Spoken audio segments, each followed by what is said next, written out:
They told you the Israelites were a people lost to time, vanished, scattered, done. But what if I told you they were never lost, just relocated, hidden in plain sight beneath African sun and soil? See, the textbooks start their story in Jerusalem and end it somewhere in Rome, like blackness disappeared when the Bible closed. But history ain't a straight line. It's a migration, a trail of blood, salt, and survival that stretched across deserts and seas. And when you follow it, when you ignore the maps they approved, it leads right back to Africa. That's the part they don't want you to see, because once you trace that line, once you realize the same DNA that walked out of Egypt still pumps through veins in Ghana, Nigeria, and Ethiopia today, the whole narrative cracks wide open. You ever notice how the Holy Land always looks European in movies? Pale actors in desert light, talking about God's chosen people like melanin skipped a generation. Meanwhile, the oldest Hebrew inscriptions outside the Levant were found on African soil, the first communities practicing Mosaic law, African tribes that didn't need missionaries to tell them who they were. They already knew. But here's the game. When colonizers came, they didn't just steal gold or land, they stole memory. They told Africans their faith was borrowed, their history adopted, their God imported. Lies, all of it.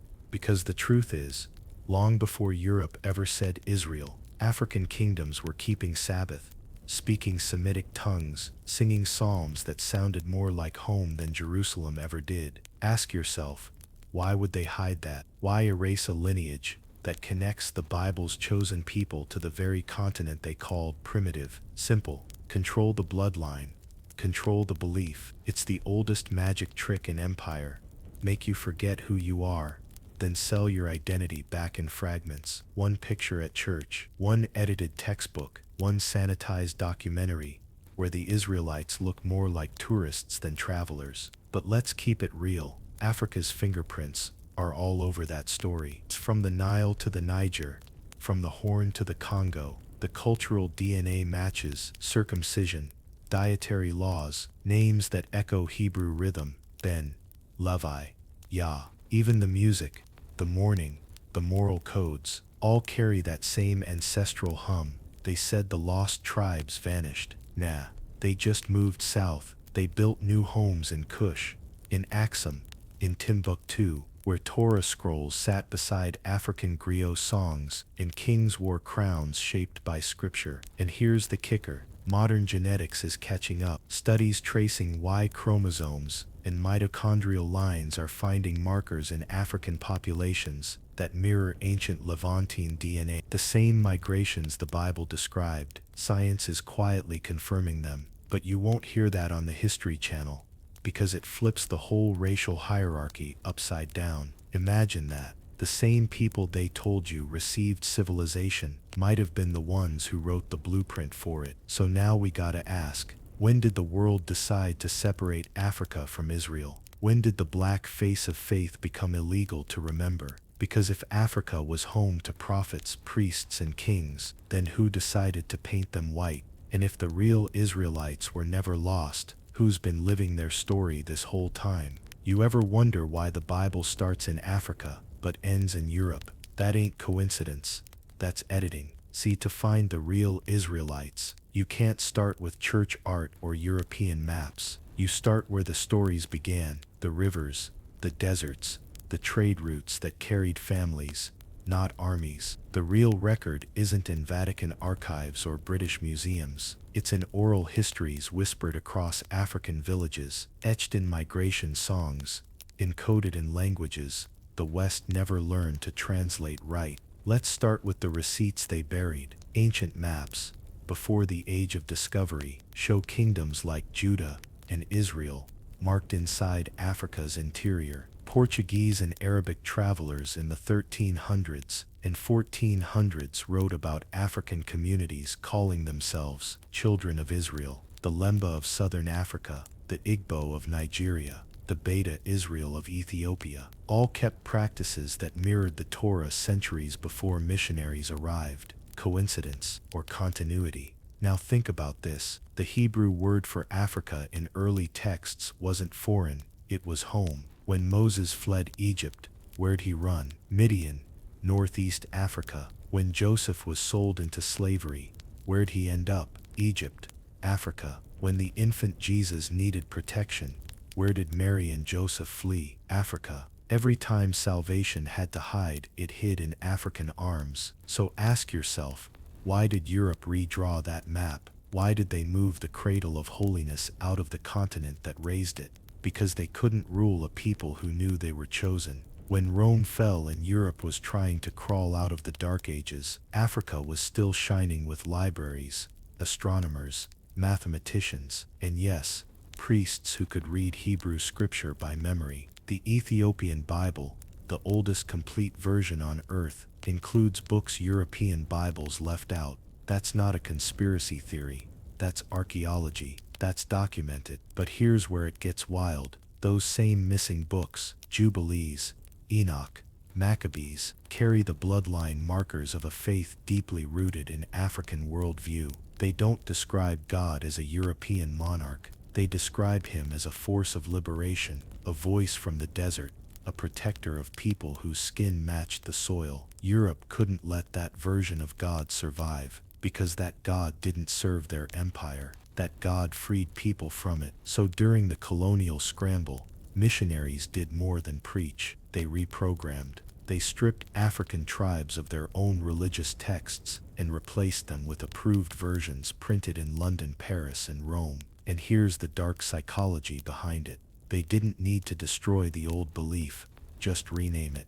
An African practicing Hebrew customs suddenly became pagan. A priest preserving oral Torah became a tribal elder. A people keeping Sabbath became superstitious. You see how that works? The goal was never to erase faith, it was to disconnect identity from it. But truth leaks through cracks. Take the Lemba people. Geneticists found that their priestly class carries the Cohen modal haplotype, the same Y chromosome pattern found among ancient Jewish priests in Israel. Let that sink in. African men, on African soil, carrying genetic markers tied to the same temple lineage as Aaron, Moses' brother. Now that discovery shook the scientific world, but the Lemba weren't surprised. They said, "We've always known who we are. It's the rest of the world that forgot." And it's not just them. The Igbo in Nigeria tell migration stories that trace back to the Levant. Customs like naming children after biblical ancestors, building altars for Passover-style feasts, and avoiding pork centuries before colonial contact. How could they know that, unless they carried that memory with them? Here's the thing. Migration didn't erase Israel's story. It expanded it. After Babylon, after Rome, after persecution scattered the tribes, many moved along trade routes through Egypt, Sudan, Ethiopia, and West Africa. Some followed the Nile, others moved through Chad into Nigeria and Ghana. They didn't vanish, they blended. Their bloodlines became the roots of new nations. But when Europe came centuries later with chains and crosses, they found those same people and called them slaves. Think about that. They weren't dragging savages onto ships. They were deporting descendants of prophets. And here's the part nobody wants to say out loud. If you trace the slave trade routes backward, they follow the same ancient migration routes the Israelites once walked forward. It's like history got flipped in reverse, out of Zion and back into captivity. But even captivity can't kill identity. It just buries it for a season. So the question becomes, if all this evidence, maps, DNA, language, customs, points back to Africa as the heartbeat of ancient Israel, why are we still letting schoolbooks pretend the story ended in Jerusalem? Because the real Israelites didn't disappear. They evolved. They adapted. They carried the covenant across continents, waiting for the day the truth would resurface. And that day might be right now. But if Africa held the source, who decided to rewrite the script? Let's talk about what they didn't want you to find, because every lie in history leaves fingerprints. The trick is knowing where to dust. When it comes to Africa and the Israelites, the fingerprints are everywhere, hidden in plain sight, sealed in museum basements, or mislabeled under European names to make sure you never trace the line back home. You ever notice how European historians love to discover things that never went missing? They didn't discover, they confiscated. They didn't study, they rewrote.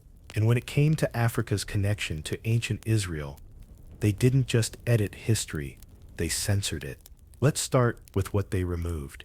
Old maps from the 1600s labeled parts of West Africa as Kingdom of Judah. You can still find them.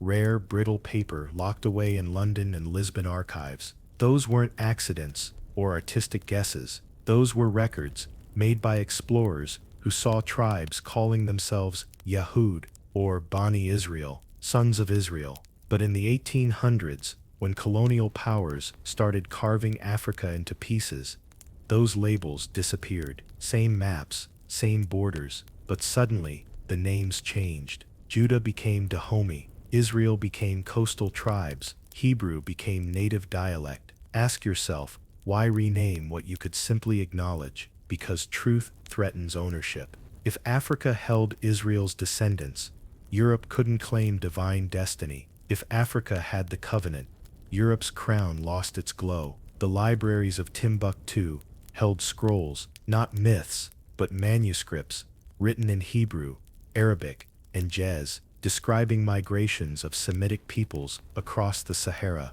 When French invaders raided Mali, they seized those libraries and labeled the texts Islamic documents. But many weren't. Many were genealogical records, ancient African Jews writing their lineage by hand. Now, here's where it gets deeper. During the transatlantic slave trade, Portuguese and Spanish traders kept logs, names, tribes, origins. Thousands of enslaved Africans were recorded with Hebrew-style names: Benaiah, Eliah, Yehuda, whole lineages carrying Yah, the name of God, embedded in their identity. But once they reached the Americas, those names were stripped, burned, replaced with European surnames, not just to dehumanize, but to disconnect. That's psychological warfare. Erase the language, the names, the memory, and you control the people. But even silence speaks, if you listen right. Anthropologists studying African customs noticed something strange. Tribes in Ghana, Nigeria, and Cameroon practiced rites nearly identical to Old Testament law: circumcision on the 8th day, dietary codes, animal sacrifice rituals at sundown, and festival cycles aligning with Passover and tabernacles. These weren't borrowed, they were preserved. Still, the colonial lens couldn't accept that, so they called it primitive coincidence. Coincidence? Come on, how many coincidences does it take before it's just truth with a new name? You ever wonder why school never taught you about the Beta Israel, the Black Jews of Ethiopia, until Hollywood decided to make a movie about them? Because the narrative was controlled. When Ethiopian scholars said, "We have kept the Torah since Solomon's time," European churches said, "Impossible." Then DNA testing said, "Actually, they're telling the truth." The evidence has always been there. Archaeology,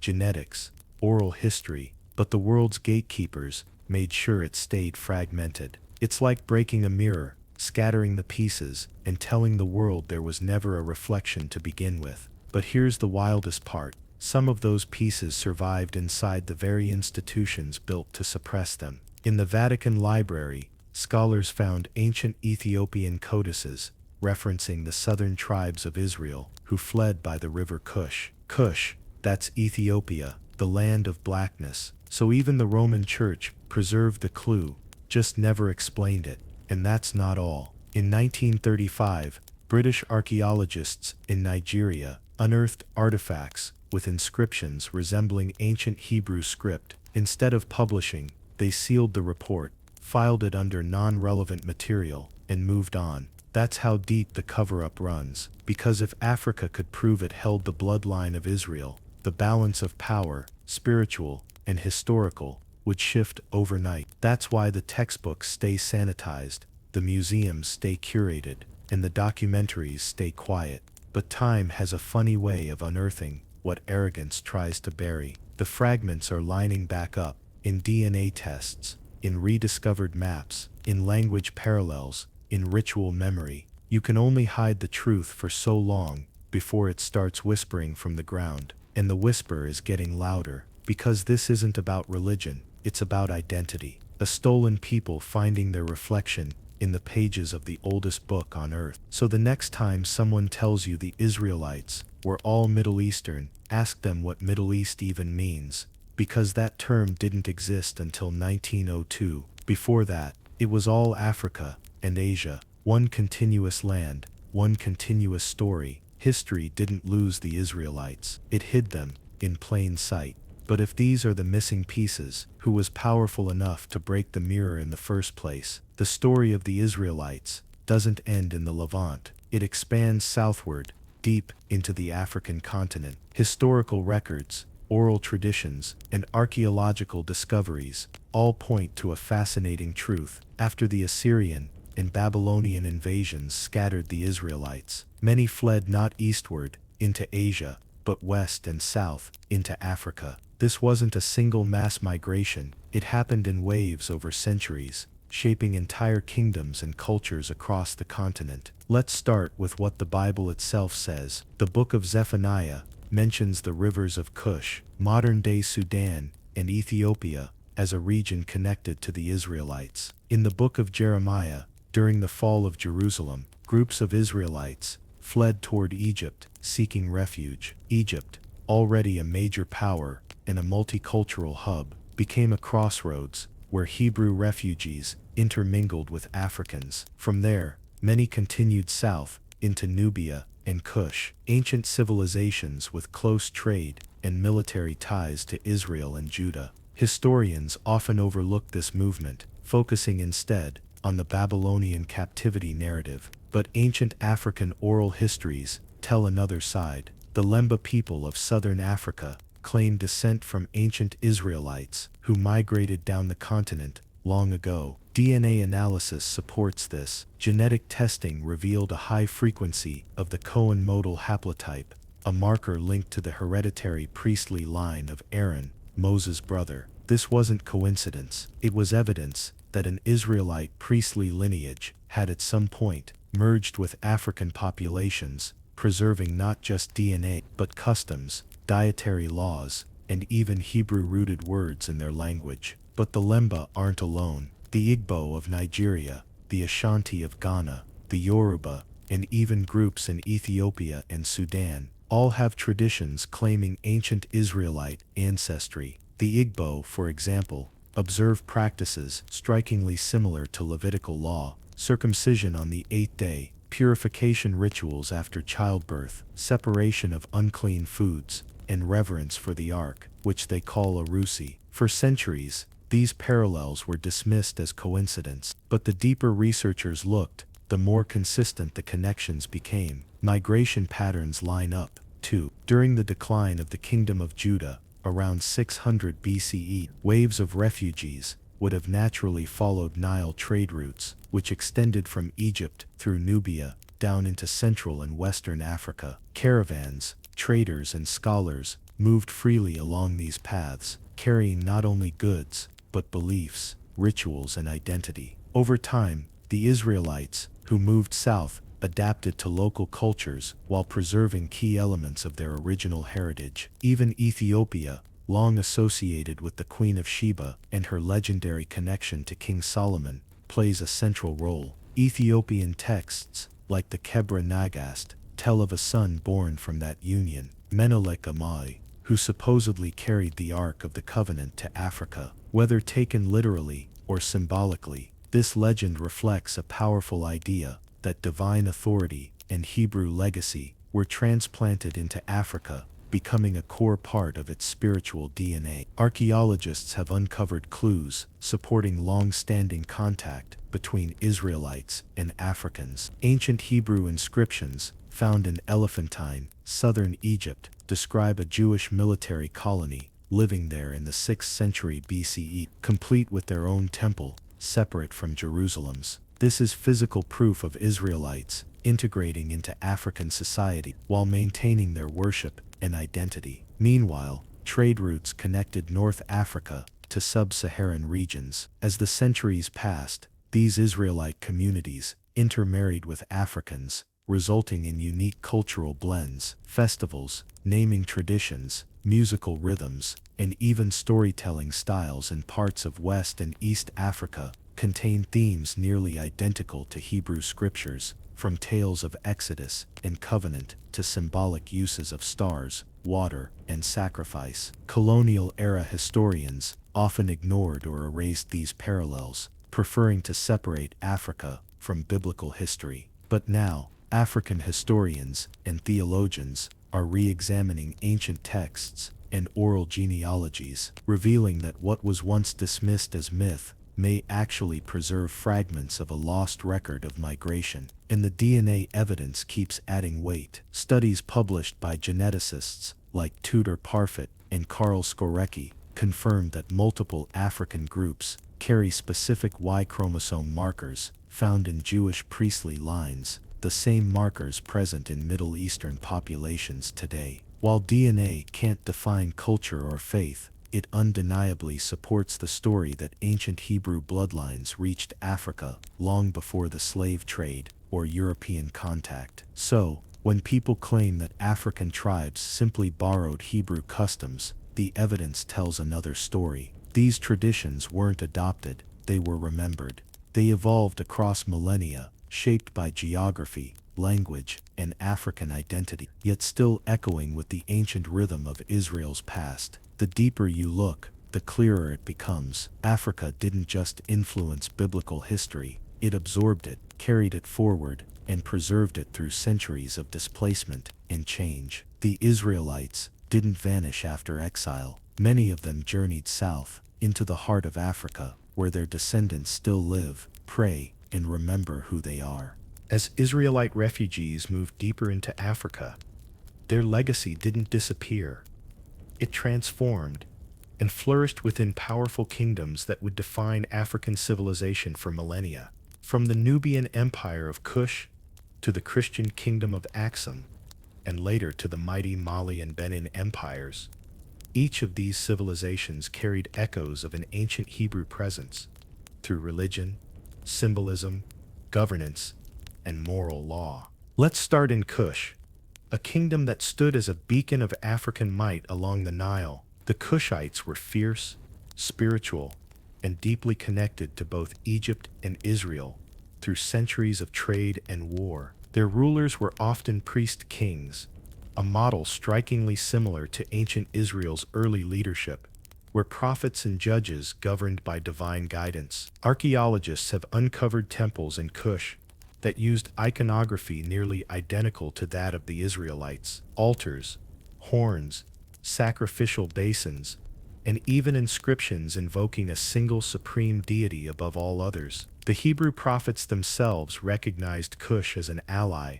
and a symbol of God's presence beyond Israel. Isaiah 18 refers to a land beyond the rivers of Cush, whose people would bring gifts to the Lord, a rare biblical acknowledgement of Africa as a chosen land. During the Assyrian invasion, some Israelites are believed to have fled south into Nubia, merging with the Cushites and forming communities that kept Hebrew traditions alive beneath an African sky. From Cush, this cultural current flowed eastward into Aksum, the Ethiopian empire that rose around the 1st century CE. The Kebra Nagast, Ethiopia's national epic, tells the story of the Queen of Sheba's visit to King Solomon and their son Menelik I, who brought the Ark of the Covenant to Ethiopia. Whether literal or metaphorical, this tale demonstrates how deeply intertwined Ethiopia's royal lineage became with biblical heritage. The Ark, or what's believed to be its replica, is still venerated today in Aksum's Church of Our Lady Mary of Zion, guarded by monks who claim direct descent from the Levites. Ethiopia's spiritual identity fused African and Hebrew traditions. The Ethiopian Orthodox Church still practices forms of worship that parallel ancient Israelite rituals, observing dietary laws, celebrating the Sabbath on Saturday, and honoring Old Testament prophets with exceptional reverence. The Ethiopian script Keziz even preserves words of clear Semitic origin. This wasn't a borrowed religion, it was a localized continuation of the Hebrew worldview. shaped by African experience. As time moved westward, the Mali Empire rose, a kingdom often remembered for its wealth and gold, but rarely for its spiritual depth. Yet Mali's oral traditions tell stories of migration, exile, and divine covenant, themes identical to those of Israelite history. Scholars point to connections between Mali's laws under Mansa Musa and the Mosaic codes: justice, charity, and communal responsibility. The Mandan Charter, one of the earliest recorded constitutions in the world, reflects these principles: equality before the law, freedom of expression, and the sanctity of human life. These were moral echoes of a much older system, suggesting that the Israelite concept of covenant may have subtly shaped African jurisprudence. Even the Benin Empire, known for its advanced governance and artistry, carried remnants of this heritage. The Benin Obis kings ruled as divine custodians under moral law, claiming that their power came from a single supreme God above all deities, a belief remarkably close to Hebrew monotheism. Rituals of purification before royal ceremonies, and the symbolic use of sacred arks or chests to hold spiritual relics paralleled the role of the Ark of the Covenant in ancient Israel. Across all these empires, one pattern stands out: the blending of African strength with a spiritual framework rooted in divine law, remembrance, and covenant. Each kingdom absorbed and redefined the Israelite memory in its own way: Cush through priestly rule, Axum through lineage and faith, Mali through law and ethics, and Benin through sacred kingship. European explorers who encountered these empires often noted these parallels, but dismissed them as coincidences. To colonial scholars, Africa could not be the keeper of sacred history, but the artifacts, languages, and traditions say otherwise. Hebrew loanwords appear in African dialects from Ethiopia to Nigeria. The names of deities, laws, and even music patterns carry linguistic roots that tie back to Semitic origins. Modern researchers are re-examining these clues with fresh eyes. The Ethiopian Beta Israel community,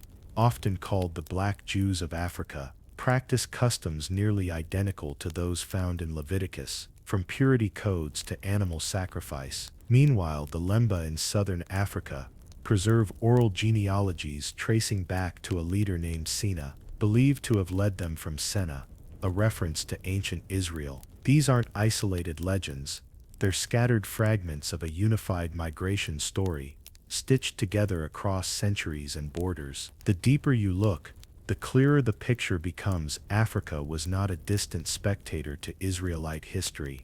It was a refuge, a continuation, and in many ways a rebirth. When the world's great empires fell, Africa preserved the essence of the covenant, not through temples of stone, but through living tradition, memory, and bloodline. The true Israelites of Africa didn't just survive exile, they rebuilt civilization around the same divine principles that guided their ancestors. They carried the legacy of faith, law, and resilience into new lands, transforming it into something even greater: an African expression of divine promise. If you really want to find the truth, don't look in the museums. Look in the music, the names, the rituals, and the language of the people, because that's where memory hides. Long after conquerors burned the scrolls and rewrote the maps, the rhythm of truth stayed alive in Africa's heartbeat. Across the continent, from Ethiopia to Nigeria, you can trace echoes of ancient Israel, not in some dusty textbook,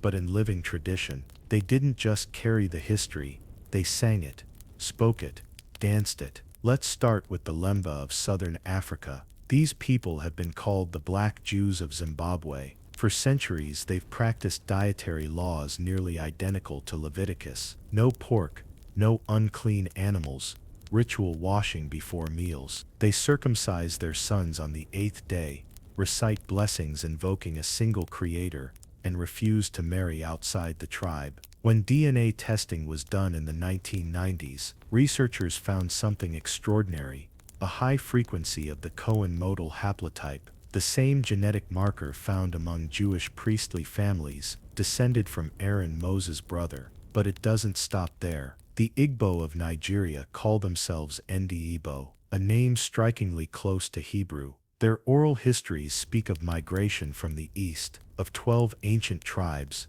of a covenant with a single god. They celebrate festivals mirroring Jewish feasts. Ovala resembles the Feast of Tabernacles, and Nkwa Umu Agbogo parallels ancient purity rites. Their burial customs, purification ceremonies, and laws of inheritance align so closely with Mosaic tradition that early missionaries were stunned. One British missionary in the 1800s wrote, "The Igbo must be of Jewish stock, for their laws echo those of Moses himself." Of course, that theory was buried, because it didn't fit the colonial narrative that Africa borrowed everything it knew. And then there's Ethiopia, where the Beta Israel community has guarded Hebrew scrolls for centuries. Their language, Jays, contains dozens of Hebrew-rooted words. Their Sabbath, dietary law, and worship system mirror ancient Israelite practice before the Talmud even existed. Ethiopian priests carry the tablet,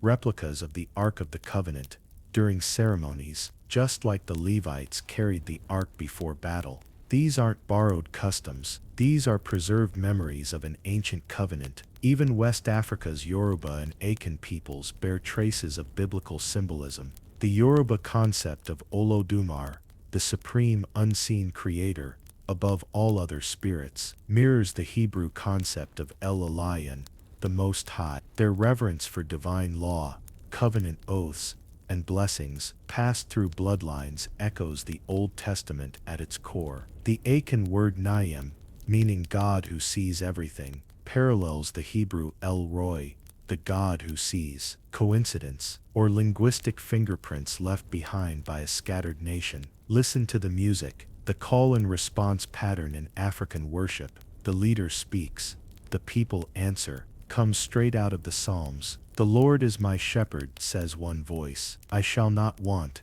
answers the crowd. That's Hebrew worship structure, alive in African gospel, in the drums of Benin, in the chants of Ghana, in the spirituals sung by enslaved Africans in America centuries later. You can silence a people's tongue, but you can't erase their rhythm. Now think about naming traditions. African tribes from Ethiopia to the Congo often name children based on divine events or covenant promises, just like the Israelites did. Names like Chinidu, God leads; Yahya, God lives; Ismaila, God hears. They're not random, they're remnants. Every time an African child was named to honor God's presence or deliverance, a spark of the old world flickered again. And what about festivals? The Yoruba Olojo festival, celebrating the dawn of creation, sounds a lot like the Hebrew Feast of Lights. The Oru Oso cleansing rituals in Nigeria mirror Israel's Day of Atonement, where the community seeks purification before God. In the Ethiopian Timkat ceremony, priests carry the tablet, ark replica, into the water to symbolize baptism and renewal, an unbroken tradition stretching back thousands of years. Even art and symbols carry the DNA of Israelite memory. The Star of David appears in ancient Benin bronze work, centuries before Europe used it as a Jewish emblem. The lion, the symbol of Judah, dominates royal iconography from Ethiopia to Mali.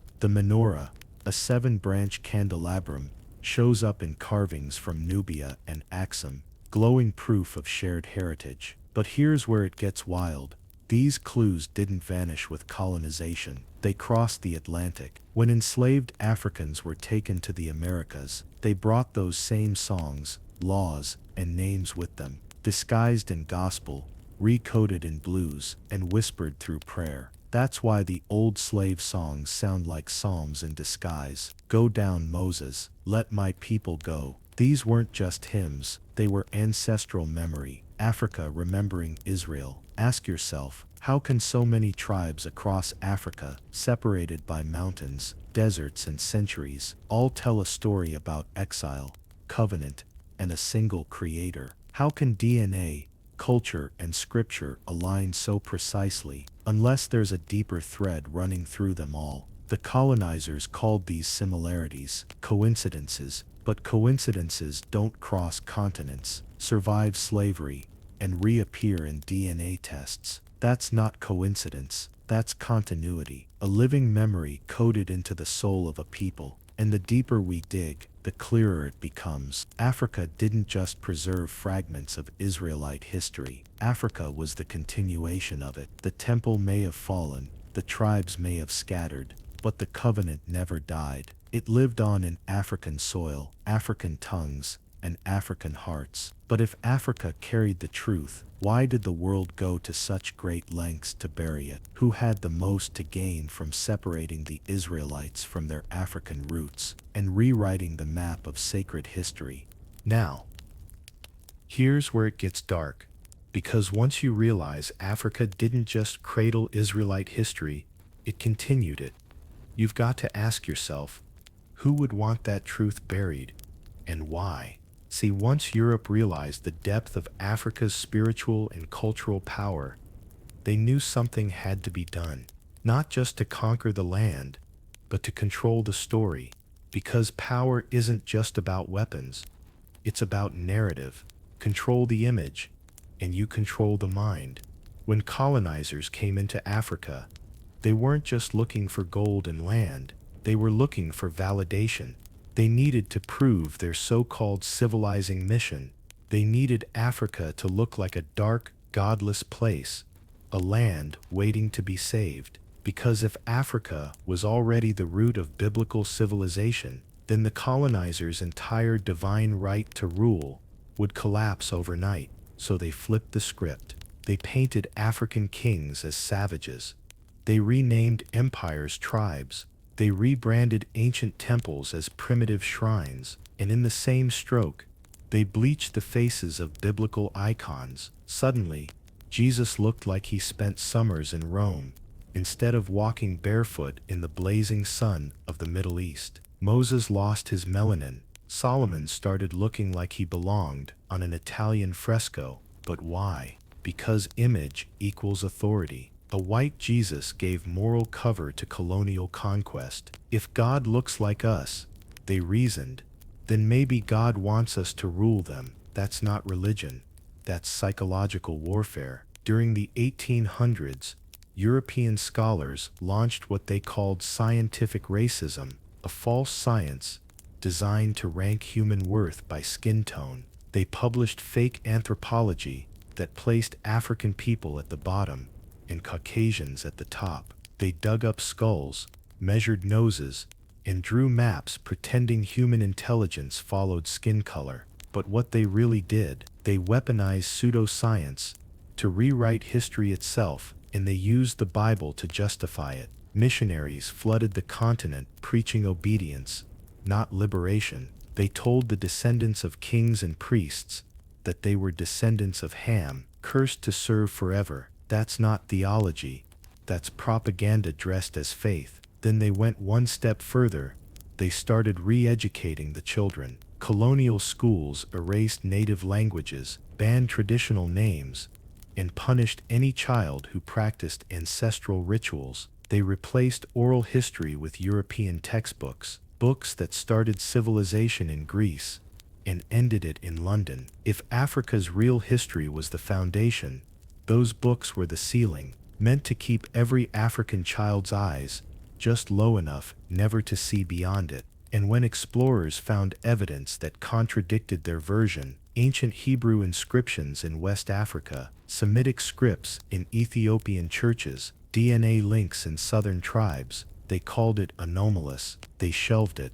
They buried it and archived, because truth like that could destabilize empires. Think about it.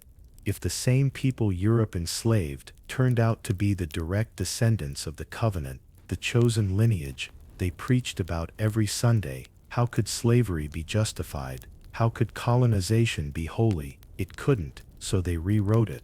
They built museums that started history at Greece and ended it in London. They built cathedrals filled with white angels over African congregation, and they made sure the greatest historical cover-up of all time, the African roots of the Israelites, stayed invisible behind stained glass. But even in silence, the truth leaked through. Missionaries returning from Africa, wrote strange reports, native tribes keeping Mosaic law, people calling on Yah, rituals matching the Old Testament. A few scholars whispered about it in journals, then disappeared from funding lists the next year, because the empire had a rule: don't wake the sleeping giant. And that's the real threat.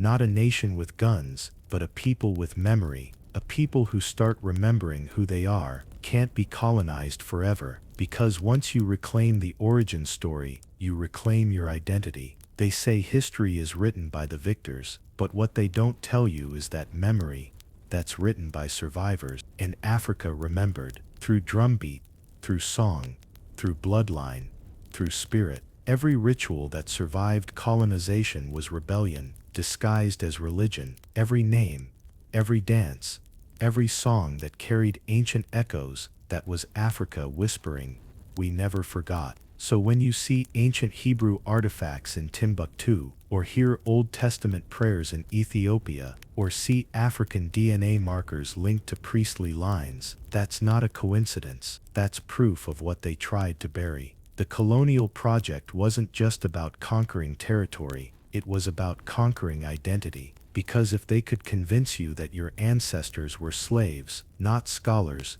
that your lineage was cursed, not chosen, then they could rule, not just your land, but your mind. But every cover-up cracks eventually, because lies need maintenance, truth doesn't. And right now, the cracks are widening. DNA is speaking, oral histories are aligning, artifacts are resurfacing. The empire's old narrative is falling apart under the weight of evidence it once buried. So the question now is, when the truth finally stands in the sunlight, will the world admit what it did, or will they build a new lie to keep the old one safe? They say a picture's worth 1,000 words, but what if that picture was worth an entire civilization? When Europe began to dominate the world, they didn't just use guns and ships, they used art, paintings, statues, stained glass, and Sunday school pictures became their most powerful weapon.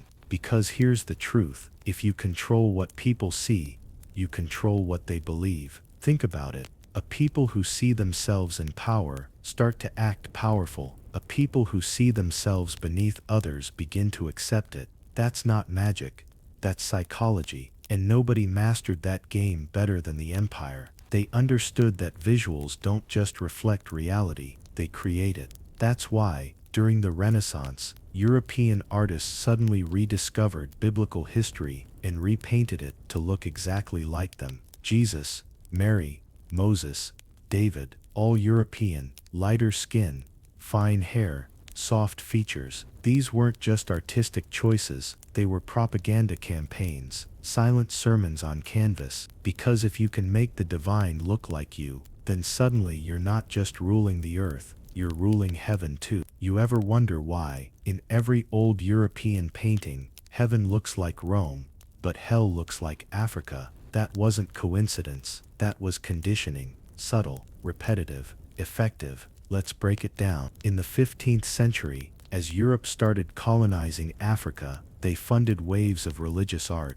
This was their version of media, their news cycle, but instead of headlines, they had halos. Instead of press releases, they had portraits. The Vatican alone commissioned over 1,000 works depicting holy figures as European. Over time, that image, white robe, blue eyes, brown blonde hair, became so normalized that anything else looked wrong. So when missionaries sailed to Africa, carrying those same images, they weren't just teaching scripture, they were teaching submission. Every time an African child saw that painting, the subconscious message whispered, God doesn't look like you. That's deep, man. Because it's not just faith, it's identity engineering. They created a cycle where color became tied to character. White symbolized purity, good, divine. Black became the opposite, evil, dirty, cursed. You see it in the art, in the language, in the laws. It seeped so deep that even today, light and dark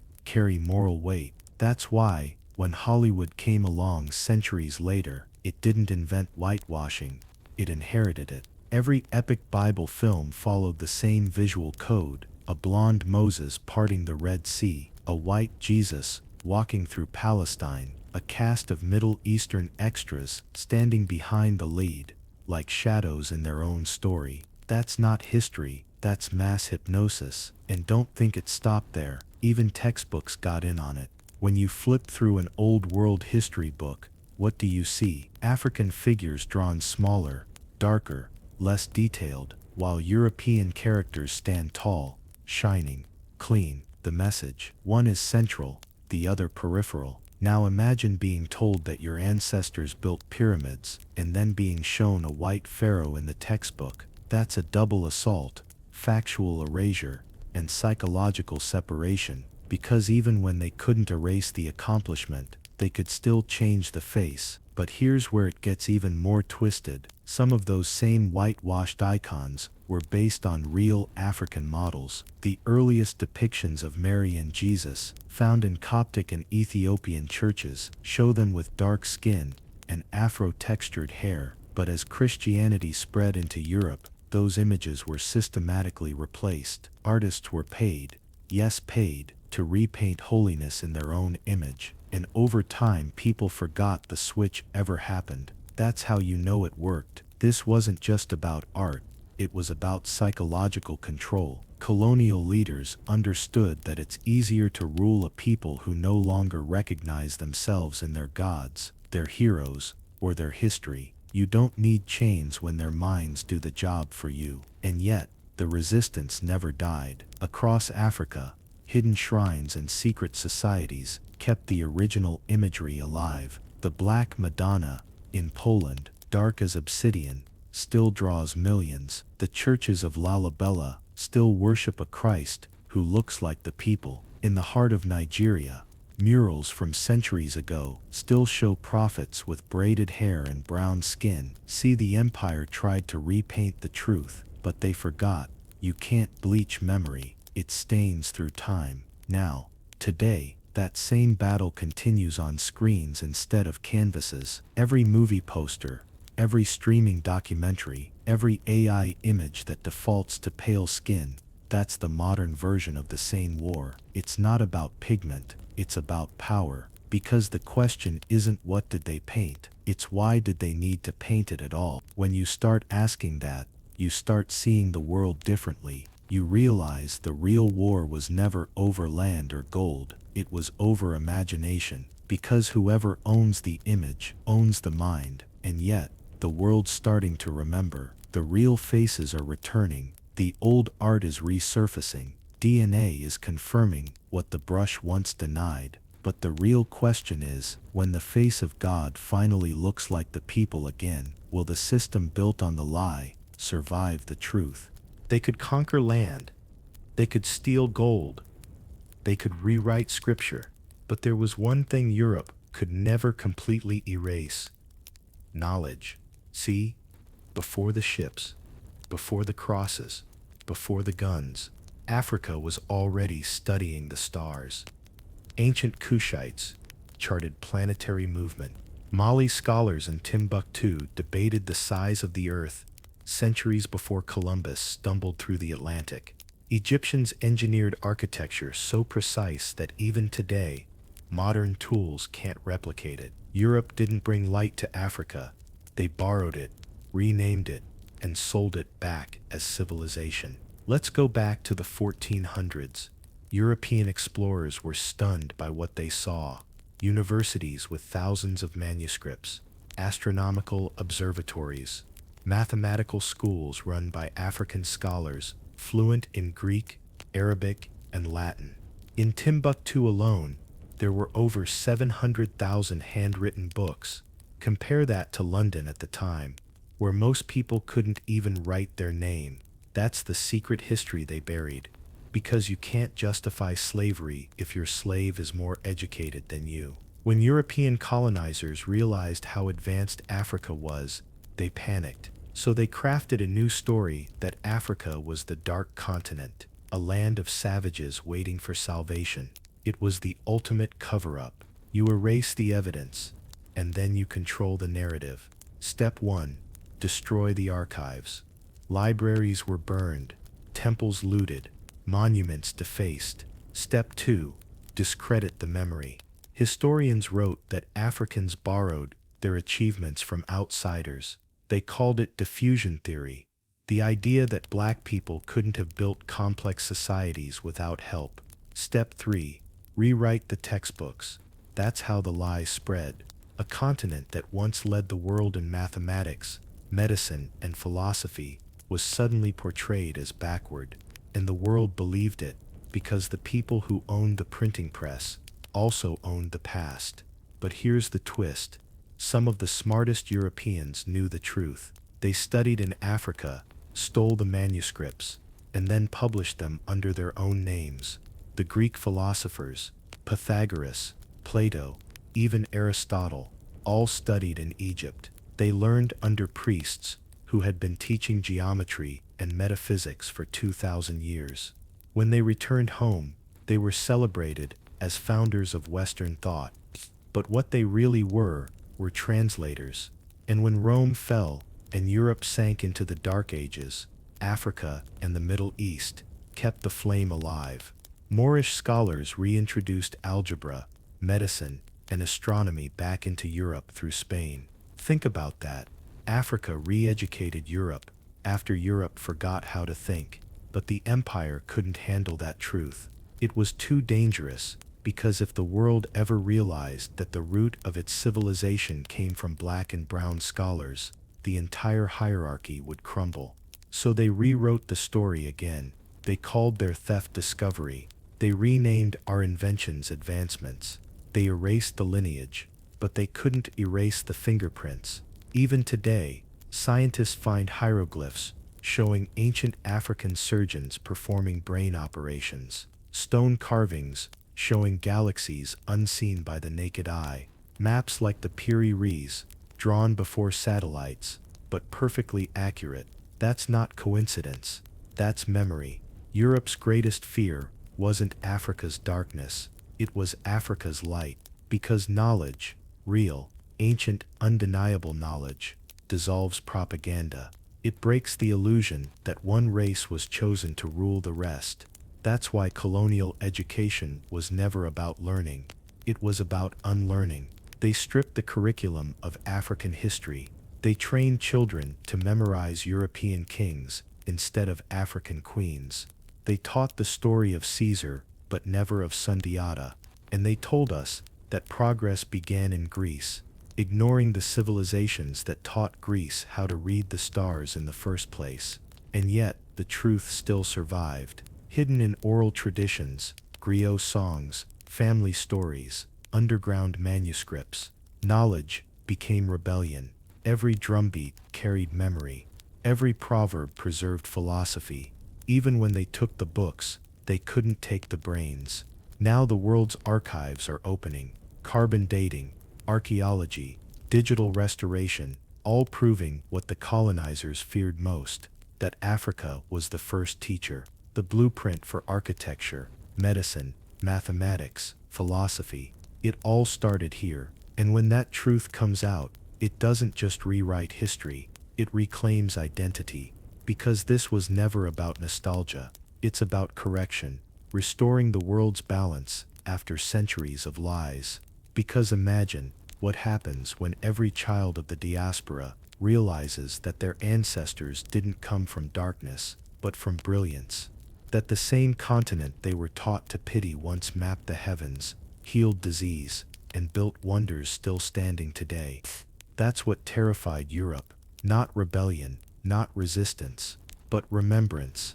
Because once a people remember who they are, you can't control them anymore. Names are powerful. Names carry lineage, memory, destiny. And yet, for centuries, black people, especially in the diaspora, have been stripped of theirs, not in whispers, not by accident, but systematically. Think about it.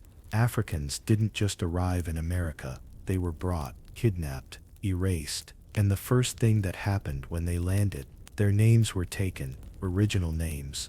Names that connected them to villages, to ancestors, to gods. Names that told the world who they were, gone. Replaced by numbers, by plantation owners' surnames, by anglicized nonsense. And it wasn't just about convenience. It was psychological warfare. Take a moment and ask yourself, why would someone go to such lengths to erase what you call yourself?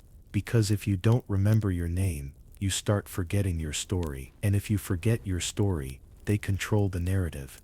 Now let's zoom out. Across the globe, in Africa, in Ethiopia, in the lands of Kush and Mali, names meant lineage and power. Children were named after the qualities they were expected to embody. Lion of the Nile, daughter of the sun, keeper of knowledge. Each name was a declaration, a shield, a prophecy. Imagine losing that at the age of 8 or 10, shipped across oceans, sold like cattle, and then told you must answer to John or Mary. That's more than cruelty. That's an assault on identity itself. And here's the part most people miss. The name theft didn't end in slavery. It continued through history, schools, census records, legal systems, all reinforcing the erasure. And the result? A people whose ancestors ruled empires, built civilizations, and walked with prophets, now had to live under imposed identities. But there's a hidden story here, and it's juicy. DNA, oral histories, and cultural practices link millions of African Americans back to specific regions of Africa, and many of these lineages intersect directly with biblical Israel. You heard that right. Real verifiable connections. The Israelites, the tribe of Judah, the Levites. Traces of these lineages exist in West Africa, the Horn of Africa, and even in hidden corners of the diaspora. Ask yourself, why is this never taught? Why do schools, movies, churches, and history books completely ignore it? Could it be that the people who've controlled education for centuries don't want you to know that your ancestors weren't lost, weren't conquered spiritually, weren't inferior? They were and still are part of a global lineage, carrying stories older than Rome, older than Europe itself. And here's the betrayal. When Europeans rewrote biblical narratives, they painted Israelites as white. They disconnected scripture from Africa. They erased black prophets, and through that erasure, they rewrote who was chosen and who was holy. Imagine the audacity. A continent built the foundation of spiritual law, morality, and prophecy, and centuries later, the world is told they were secondary. But look closer. Archaeology, linguistics, and DNA are peeling back the layers. Communities in Ethiopia, Mali, and Ghana preserve practices that align directly with ancient Israelite customs, circumcision rituals,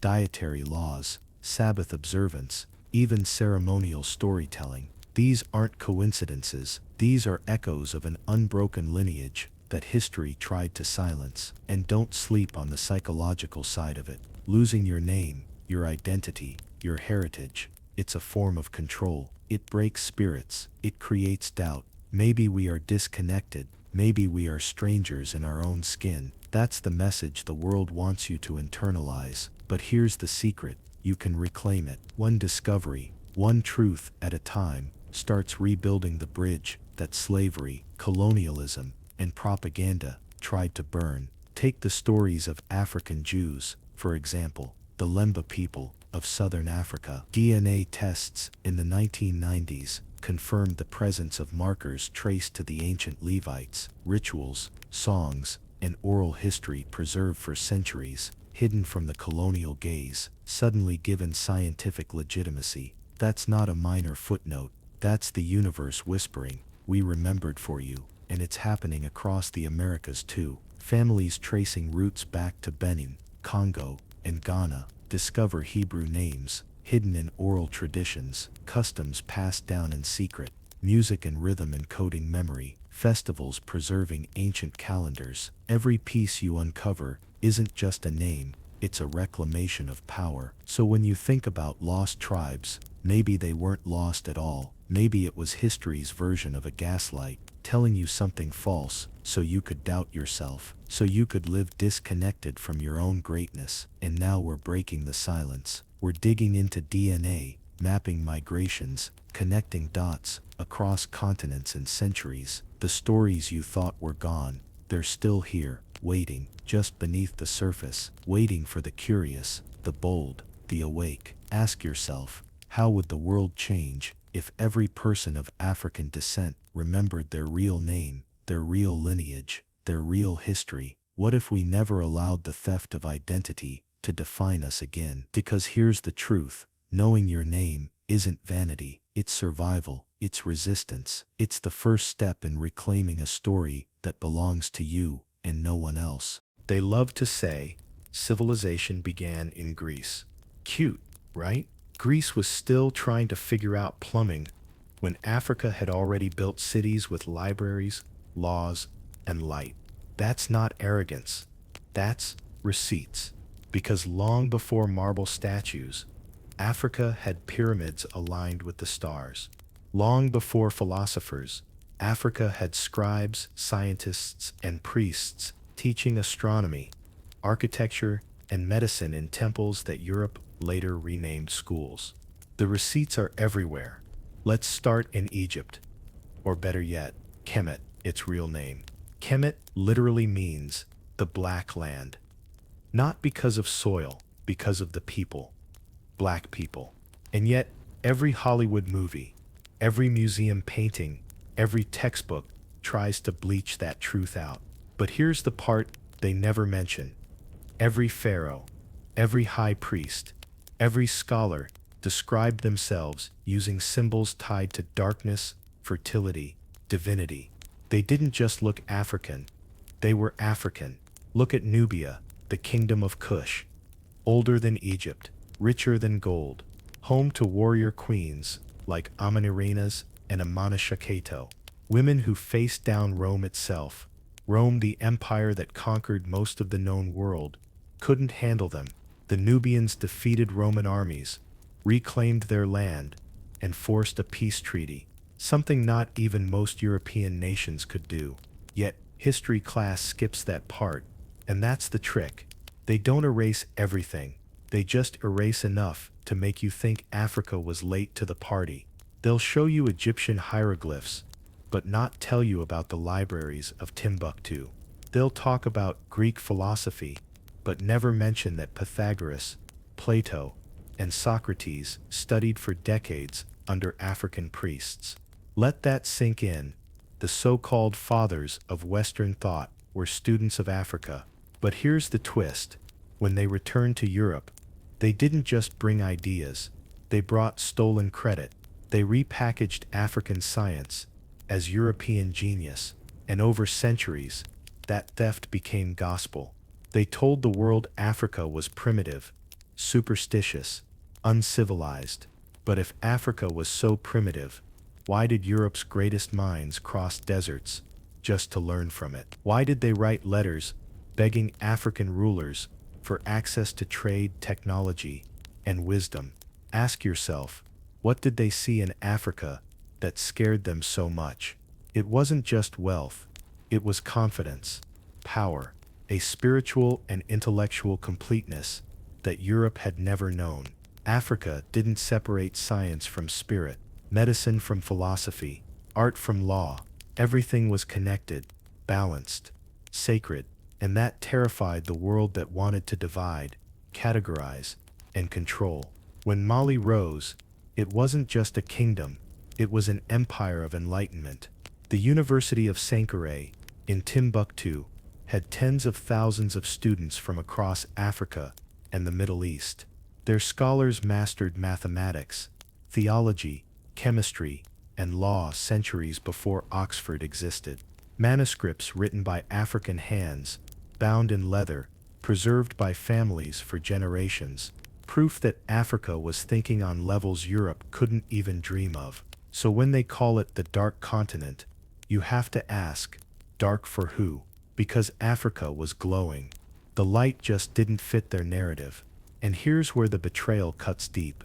When European explorers and colonial powers finally arrived, they didn't discover Africa, they looted it. They stole artifacts, burned archives, kidnapped scholars, and shipped entire legacies to foreign museums.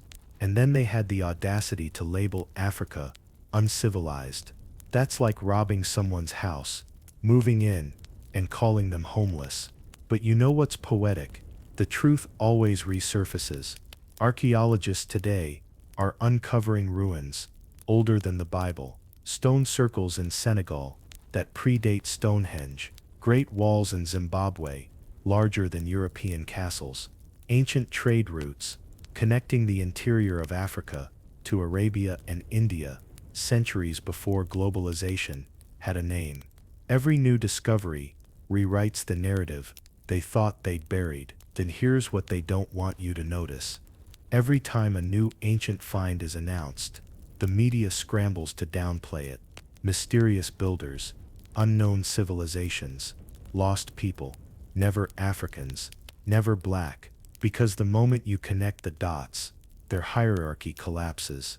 The moment you realize Africa didn't just participate in civilization, it invented it, the power dynamic shifts. Let's make it real. The Great Pyramid of Giza is still one of the most mathematically perfect structures ever built. Engineers today can't fully replicate its precision without computer modeling, and it's aligned perfectly to true north without GPS. Let that sink in.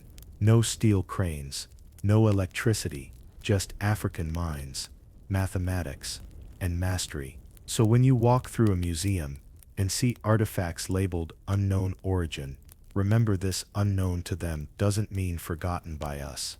The ancestors weren't just kings and queens, they were engineers, astronomers, philosophers, navigators, healers, people who mapped the stars while Europe was still calling thunder the voice of gods. And maybe that's the real reason they rewrote history, because once you realize your bloodline created the blueprint of civilization, you stop asking for permission to exist. You stop apologizing for your power. The truth is simple: Africa wasn't late. The world's timeline starts with Africa, and everything else was just an echo.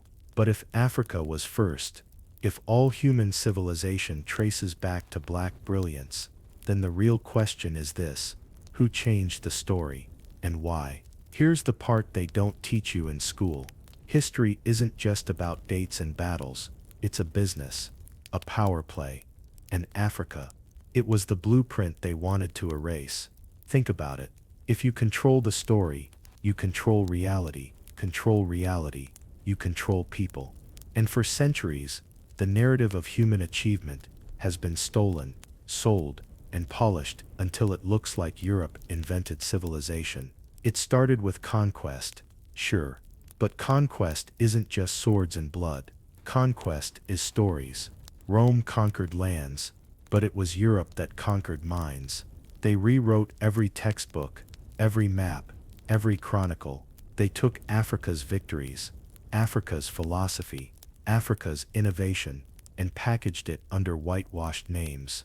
Alexandria, a Greek city; Pythagoras, European genius, who learned nothing from Africa; the Library of Timbuktu, lost, conveniently forgotten. Ask yourself, why would they do this? Power, profit, pride. If you can convince the world that one race is superior, you justify everything else. Slavery, colonialism, resource theft, empire building, all becomes moral righteous even. And it worked. It worked so well, generations forgot the receipts. Forgotten that Africa was the heart of the world, not the periphery. Forgotten that black people shaped laws, built infrastructure, and created the very knowledge Europe claimed as its own. Take the Renaissance, for example.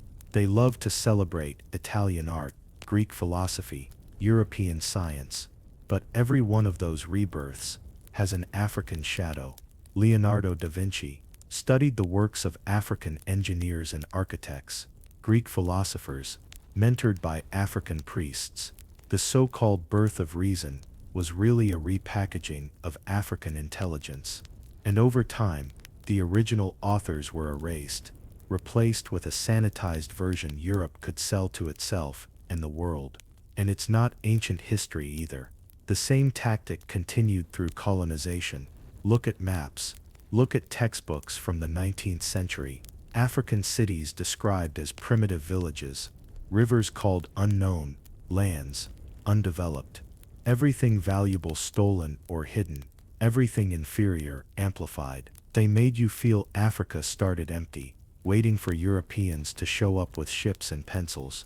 Ask yourself, how do you erase entire civilizations and call it progress? How do you rewrite achievements without leaving a trace? The answer is simple. Control the narrative, control the story, paint the picture the way you want people to see it. And Europe became not just the conqueror of lands, it became the curator of history. Even religion wasn't immune. When Christianity spread, the story had to be convenient. African prophets, saints, scribes, their contributions minimized. The Ethiopian Bible, one of the oldest translations, overlooked in favor of European interpretations. Africa's spiritual authority, replaced with whitewashed saints. Africans became footnotes in their own legacy, and the world believed it. It gets darker. Science, too. Africans invented medicine, chemistry, astronomy, and metallurgy, long before Europe discovered them. Yet centuries later, the narrative shifted. Europe was credited, Africa ignored. And the reason wasn't ignorance. It was intentional. Every historian, every scholar, every mapmaker complicit in the grand rewrite, because the cost of truth was too high. Power, prestige, profit. Even modern education perpetuates it. Look at your textbooks. Who gets credit for math? Who gets credit for literature, for navigation, for agriculture? Who are the faces on the walls? And who is missing? Africa is always there, just rewritten, hidden, erased in plain sight. They made you question your own heritage, made you doubt your ancestors. That's the psychology of erasure, and it's genius, because it's invisible, until someone like me points it out. The thing is, they weren't stupid, they knew what terrified them most. Truth. The moment people saw the receipts, the moment Africans recognized their own history, it would undermine centuries of control. And that's why the story of Africa had to be buried under layers of lies, half-truths, and convenient amnesia. So who changed the story? The kings, priests, scholars, and opportunists of Europe, the colonizers, the missionaries, the cartographers, the teachers, the media, every system working in tandem to create a version of history where they were the heroes, and Africa was invisible. And here's the bitter truth. It almost worked, almost, but the evidence is stubborn. Monuments, manuscripts, oral traditions, DNA, architecture, it keeps pushing back. Every time they tried to overwrite it, Africa's legacy whispered back. And that's the beautiful part. You can erase a people from textbooks, but you can't erase them from the earth. You can't erase them from bloodlines, from culture, from memory. So here's the question that should haunt you. If history can be rewritten so thoroughly for centuries, then how much of what you believe is actually true? And more importantly, how long before you start reclaiming the story your ancestors never got to tell? Let's be real for a second. You can chain a person's hands. You can break their body. But the most powerful form of slavery isn't physical. It's mental. You don't need whips and shackles when you can control what people see, what they believe, what they think is true. And that's exactly what they did to Africa. They didn't just conquer land, they conquered the image. Control the image, and you control the mind. That was the game, and they played it like masters. They knew that if they could paint the picture, literally, they could rewrite who the heroes were. That's why every painting of Jesus looks pale. That's why every saint, every philosopher, every great man in the textbooks looks like they came straight from Northern Europe. Because they understood something simple but deadly. Imagery is prophecy. Show it enough times, and people start to believe it. Believe it long enough, and they'll defend the lie themselves. Think about it. The printing press didn't just spread religion, it spread propaganda. The brush didn't just paint portraits, it painted power. Every canvas, every church wall, every schoolbook illustration told the same quiet lie. Whiteness equals wisdom, divinity, leadership. Blackness equals labor, danger, ignorance. They didn't just alter history, they altered perception. And once you hijack perception, you own reality. You ever notice how they always called Africa the dark continent? Not because of the sunlight, because of the narrative. They wanted darkness to mean mystery, chaos, danger. They wanted the word light to mean Europe, civilization, progress. Simple psychological trick. Flip the meanings, repeat it for 400 years, and you've got a world that believes Africa needs saving from itself. Even when photography came along, the same pattern continued. Look at the old colonial photos. They always framed Africans as exotic, primitive, bare-chested, wild. Meanwhile, the colonizers posed clean, dressed, dignified. That wasn't coincidence. That was calculated, because visuals stick deeper than words. They speak directly to the subconscious. You see that image enough, and your brain starts linking color to value, skin to status, culture to competence. And the crazy part? It worked on both sides. Europeans believed the lie, and Africans started to believe it too. That's how deep psychological warfare cuts. You don't need to burn every library. If you can burn the self-esteem of a whole continent, if you can make a people doubt their worth, you've already won. You can walk right into their land, take their gold, their art, their people, and they'll thank you for civilizing them. But let's not act like this was just old history. It's still happening. Look at Hollywood. Look at the commercials, the cartoons, the algorithms. How often do you see Africa as futuristic, innovative, divine? Rarely. You'll see Africa as poor, dangerous, or exotic, never powerful. Because if the narrative ever shifts, so does the balance of the world. There's a reason the same lie keeps getting retold in new forms. White statues, white angels, white saviors, even when the real people were from regions where sunlight kissed their skin dark. Imagine what that does to a child growing up, opening a Bible and seeing every holy figure look nothing like them, seeing every genius, every inventor, every explorer with blue eyes. That's not history, that's hypnosis. And you know what's wild? They didn't even need to hide the evidence, just distract you from it. Museums full of African artifacts, labeled unknown origin, tombs with hieroglyphs showing dark-skinned rulers, ignored. The evidence is right there, staring us in the face. But if you're trained to see only one kind of beauty, one kind of genius, one kind of God, you'll walk right past the truth every time. It's the oldest con in the world, psychological colonization. Make people worship your image and despise their own. That's the trick that built empires. Because when you control the image, you don't just tell history, you dictate destiny. And they knew it. They knew if black people ever remembered who they were, kings, queens, engineers, astronomers, prophets, the whole game would collapse. But here's the beautiful thing about truth. It doesn't die. It waits. It hides in bones, in bloodlines, in stories whispered under moonlight. You can repaint the saints, rename the pharaohs, rewrite the books, but eventually, the truth resurfaces. That's why they fear history being told through African eyes. Because once you see yourself in power, you stop bowing to false idols. You stop playing small. You stop waiting for permission. So ask yourself this: if the most powerful nations on earth spent centuries controlling how you see yourself, what happens when you take that control back? When you paint your own image? When you tell your own story? Because once that happens, once the mirror is cleared, no lie can survive it. Here's a question for you.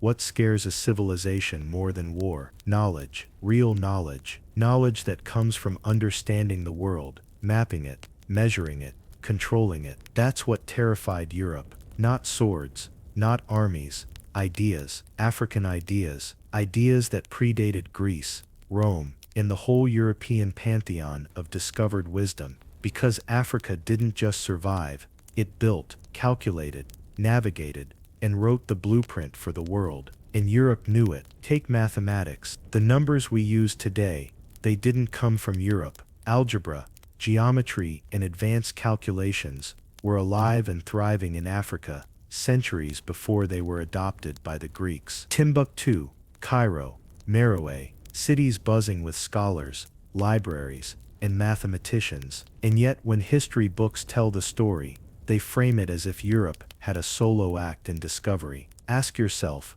why would they do that? Why erase a continent's intellectual authority? Because knowledge is power, and power must be monopolized. Science too, medicine, chemistry, astronomy. Africa was not guessing. They were observing stars, tracking planets, diagnosing diseases, performing surgeries with precision. They built medical instruments, developed herbal cures, and taught astronomy to navigate deserts and oceans. Europe didn't discover this knowledge. They copied it, renamed it, and erased its African authors. And when Africans resisted sharing openly under colonial pressure, they were demonized. That's how fear works. If the world sees you as powerful, you must be dangerous. Philosophy. Before Plato ever sipped wine in Athens, African philosophers were debating ethics, governance, and the nature of existence. They wrote about justice, freedom, and the cosmos. Yet somehow, Europe became the cradle of reason, and African thinkers were footnotes. Imagine being the origin of human thought, only to have your legacy footnoted into oblivion. That's not just betrayal, that's psychological warfare on a global scale. And it wasn't just knowledge and theory. Africa's engineering alone terrified Europe. Pyramids, aqueducts, complex city planning, roads, canals, structures that defied logic and time. Rome envied the logistics, the precision, the sheer scale. Yet when the Romans marched through, Africa's systems were minimized, their ingenuity credited elsewhere. Why? Because acknowledging the original inventors would destabilize Europe's narrative of superiority. Admit Africa was advanced, and suddenly the foundation of Western greatness looks shaky. Navigation was another weapon. Africans traversed oceans before Columbus ever dreamed of a discovery. They sailed, traded, mapped coastlines, and understood currents. They carried knowledge of the world, real, tested knowledge, across continents. Europe's colonial fleets depended on these blueprints, and yet in classrooms today, they teach children Columbus discovered America. Ask yourself, why erase the skilled sailors, the innovators, the mapmakers? Because recognizing them threatens centuries of lies. Even religion couldn't escape fear. African prophets, priests, and mystics were considered dangerous because they could challenge the moral authority Europe claimed over the world. Ethiopia had Christian texts, older than anything in Rome. Egyptian priests influenced Greek thought, and every time Europe tried to whitewash history, Africa's spiritual and intellectual power kept leaking through. That's why myths of Africa, as barbaric, were so persistent. Paint the wise as wild, the powerful as primitive, and the world forgets to listen. And let's talk warfare. Africans understood strategy, logistics, and diplomacy long before Europe learned to document it. Hannibal crossing the Alps. That was African tactical genius at its peak. Carthage, a civilization that held Rome at bay for centuries. But the textbooks frame it as a foreign problem, never crediting the African roots of the strategy. Europe feared a people who could challenge them, not just physically, but intellectually. A brain armed with courage is unstoppable. Here's the pattern. Africa produces knowledge. Europe fears it. Europe erases it. Europe repackages it as their own. Repeat for centuries. The cycle keeps power concentrated, the truth buried, and people questioning themselves. It's genius, in a ruthless, manipulative way. But that genius is also their weakness, because evidence is stubborn.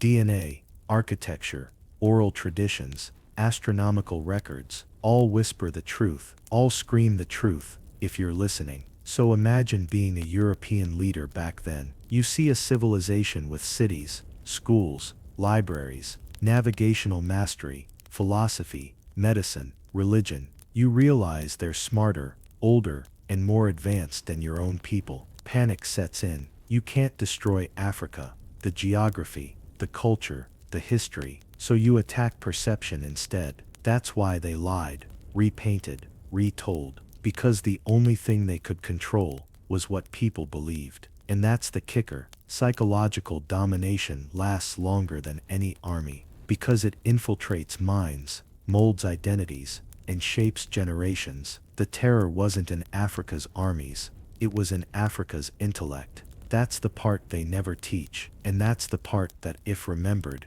could change everything. So here's the cliffhanger. If Europe feared African knowledge enough to rewrite history, what else were they trying to hide? What ideas, inventions, and wisdom were buried because they challenged the comfort of Western supremacy? And more importantly, how long before the world remembers the genius they tried so hard to erase? Before Europe claimed to invent the world, Africa was the teacher. Don't get it twisted. They didn't just borrow ideas from Europe. Europe borrowed from Africa. Timelines don't lie.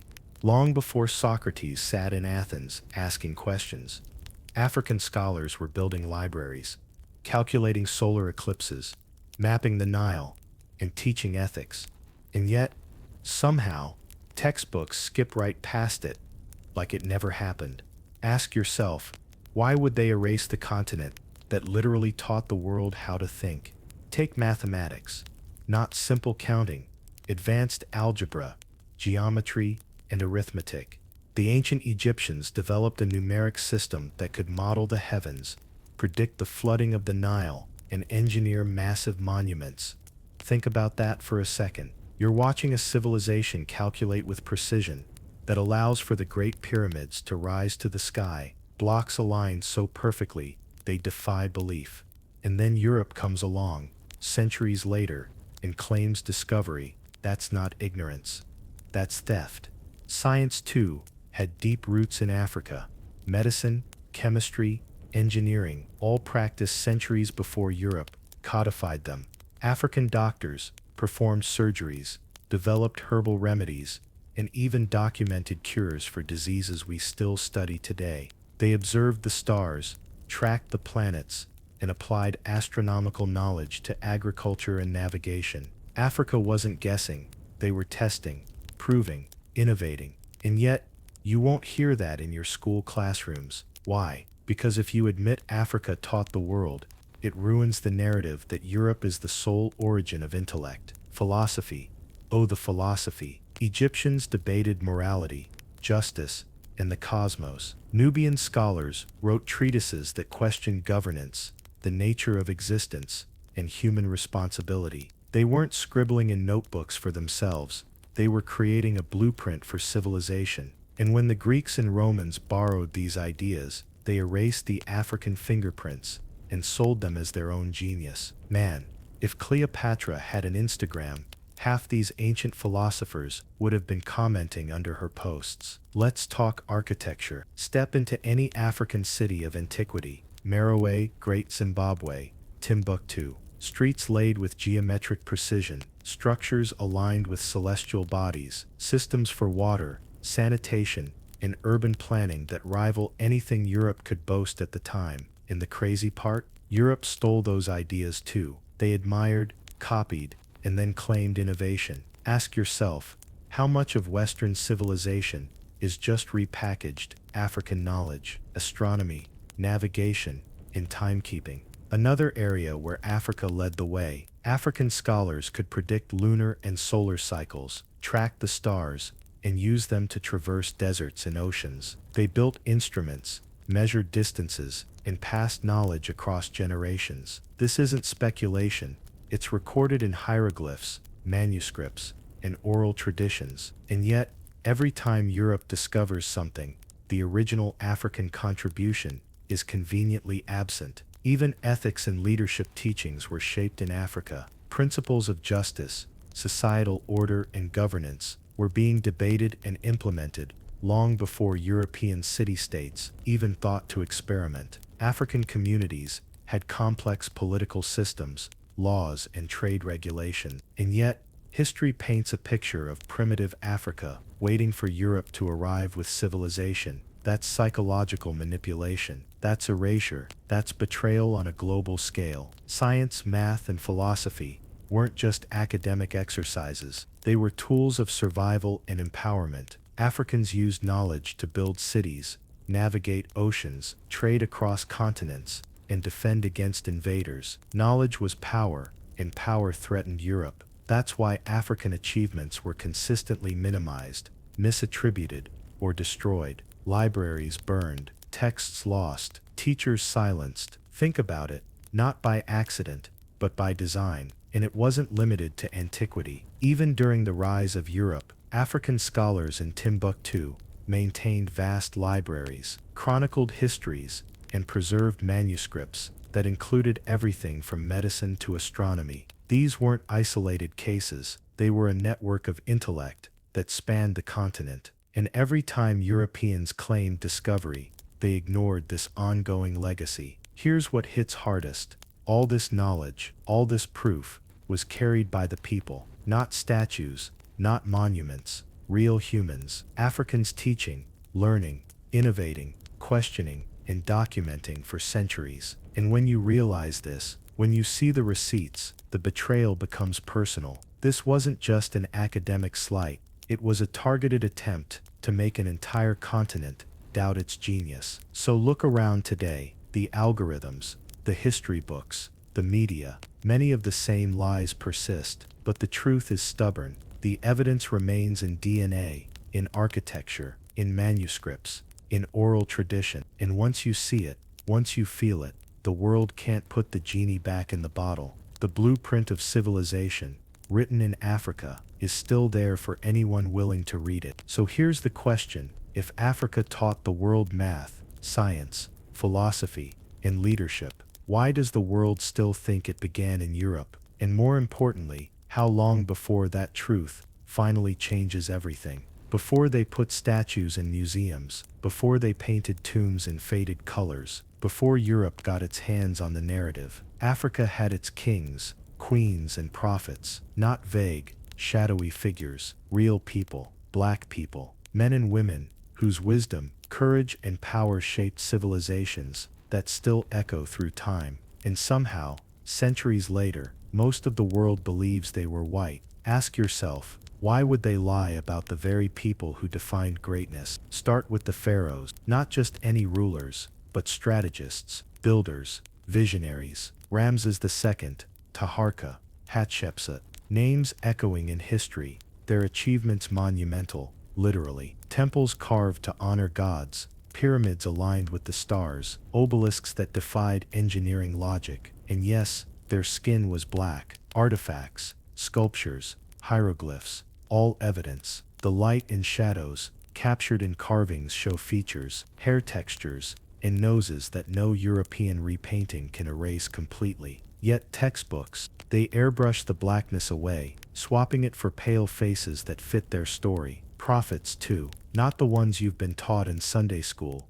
with sanitized skin tones and forgettable faces. Real African prophets, those who walked the desert, spoke truth to power, guided their people through conquest and famine, and chronicled laws that still inspire justice. Figures like Isaiah, Jeremiah, or even the keepers of sacred texts in Ethiopia, their visual depictions, manuscripts, and oral traditions place them firmly in Africa. And yet, they get whitened. Why? Because black prophets make the world reconsider the story Europe wrote about morality, divinity, and leadership. Look at the artifacts. Tomb murals, statues, and papyri don't lie. You see the faces, the textures, the expressions. Men with broad noses, high cheekbones, tightly coiled hair. Women with regal posture, braided crowns, jewelry that signals authority. Paintings show African skin tones, ochres and browns, sometimes glossed with gold to symbolize divinity. Even coins and seals carry unmistakable African features. And yet, somehow, when Hollywood or textbooks recreate history, those features vanish. Ask yourself, who benefits from erasing the blackness of prophets and rulers? Even written records, in Greek or Roman texts, acknowledge it. The Romans described the Kushite pharaohs as dark-skinned, noble, and formidable. Herodotus mentions African rulers of Napata and Meroe, their armies disciplined, their cities thriving. And still, centuries later, school children memorize versions that paint pharaohs as Mediterranean. That's not just oversight, that's active rewriting. That's manipulation of perception, a psychological tool to detach black people from their own power. Then there's Egyptology itself, a field dominated for centuries by Europeans who measured, excavated, and interpreted history through a lens of superiority. They cataloged tombs and statues, but often corrected skin tones in sketches, painted models white, and prioritized European features in reconstructions. Imagine dedicating your life to studying ancestors only to have someone repaint your family into strangers. And the crazy part? The photos, sketches, and surviving monuments still scream the truth if you know how to read them. Black pharaohs weren't just ceremonial, they were generals, lawmakers, architects, economists. They ran trade routes, managed agriculture along the Nile, and navigated diplomacy with surrounding empires. They knew strategy, negotiation, and warfare. And their prophets? They weren't passive. They counseled kings, led movements, and preserved law and ethics for generations. These weren't minor players in history. They were the architects of civilization itself. Now, think visually. Imagine standing in a temple in Luxor or Karnak, sunlight slicing through massive columns, shadows dancing across hieroglyphs. You see pharaohs painted with ochre skin, adorned with gold, holding crooks and flails that symbolize authority. Sculptures with powerful physiques, commanding gazes, and intricate headdresses. And yet, when images circulate in textbooks or online, they're whitewashed, a subtle psychological attack, convincing generations that greatness wasn't African. The manipulation goes beyond aesthetics. It shapes belief. When you're told the saviors, leaders, and visionaries of history were white, it plants doubt, reshapes identity, and rewires perception. Black children grow up searching for heroes in media, finding few who match their reflection. History becomes a weapon, not a record. And that's why uncovering the black pharaohs and prophets is more than archaeology. It's reclaiming power, lineage, and pride. And here's the kicker. Much of this evidence is still hidden in plain sight. In museums mislabeled, in archives under European curation, in scripts untranslated from Ge'ez or ancient Nubian. You just have to look deeper, cross-reference, question the official story. When you do, the patterns emerge, a continuous thread of black excellence and leadership running through every major achievement in early civilization. Ask yourself, if these pharaohs and prophets were black, and history erased them, what else about our ancestors has been rewritten? And more importantly, when will we reclaim the images and names that were stolen from us? They told you Europe was the cradle of civilization after the fall of Rome, that the Dark Ages were just darkness, empty streets, and ignorance. That's cute, because the truth hits different. While Europe stumbled, Africa was lighting up the world, and it wasn't just the Egyptians or Nubians this time.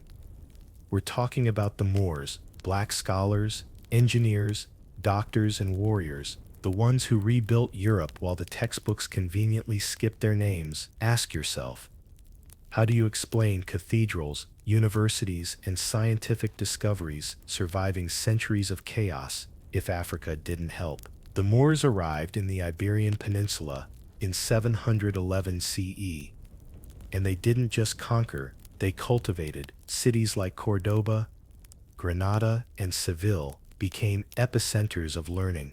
Libraries rivaled anything in Baghdad or Alexandria. Scholars translated works from Greek, Latin, and Sanskrit into Arabic. Medicine, mathematics, astronomy, all preserved, expanded, and shared. And the crazy part? This knowledge would later fuel the Renaissance.